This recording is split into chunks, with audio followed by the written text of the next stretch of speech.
एक तू सच्चा तेरा नाम सच्चा।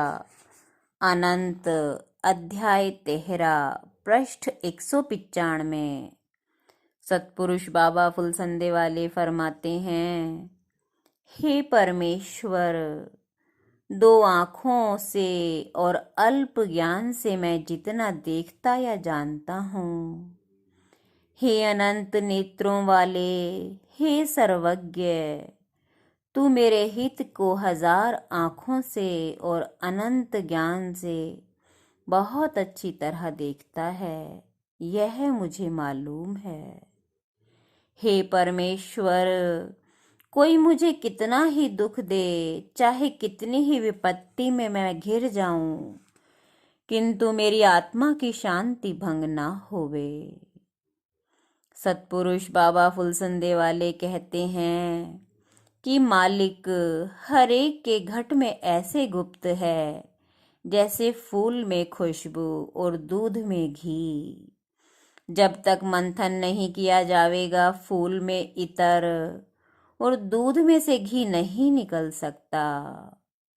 सो मंथन की तरकीब और घट के भेद की किसी को खबर नहीं, और जो उनको जताया जाता है तो दुनिया और उसके सामान और मन और इंद्रियों के भोगों की आसक्ति के सबब से नहीं मानते, और हंसी तथा ठिठौल या वाद विवाद करके सच्ची बातों को उड़ा देते हैं, और अपनी कम नसीबी को दूर नहीं करना चाहते बल्कि बढ़ाते चले जाते हैं, और इस सबब से जन्म मरण के चक्कर से नहीं बच सकते, और बारंबार देह धारण कर सुख दुख ऊंचे नीचे देश और जूनों में भटकते रहते हैं। उस मालिक के सच्चे रास्ते का रास्तागीर वह है जिसे अपने जीव के उद्धार की फिक्र और चाह जबर है, और दुनिया में बहुत ज्यादा आसक्ति नहीं है।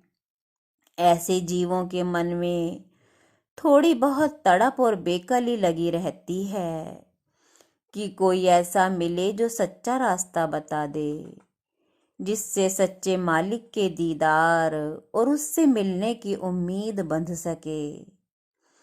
मध्यम श्रेणी के परमार्थी जीव वे हैं जिनके मन में अपने उद्धार की चाह तो मजबूत है, पर दुनिया और दुनियादारों से बिगाड़ ना हो जाए, इस बात का उनको पूरा ख्याल है।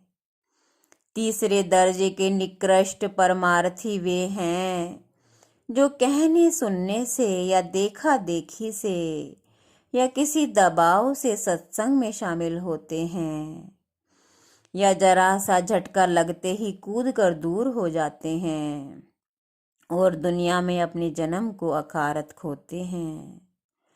चौथे दर्जे के जीव वे हैं जो हमेशा परमार्थ की हंसी उड़ाते हैं और ईश्वर के मार्ग में लगे हुए रास्तागीरों की चाल ढाल को देखकर उनकी निंदा करते रहते हैं और उन्हें निहायत नादान समझते हैं। इनके दिल में खौफ या प्यार बिल्कुल नहीं होता, पर अपनी गरज में दुनियावी फायदे और नाम बरी के वास्ते भंगी तक के पैर पूजने को तैयार रहते हैं। एक तू सच्चा तेरा नाम सच्चा।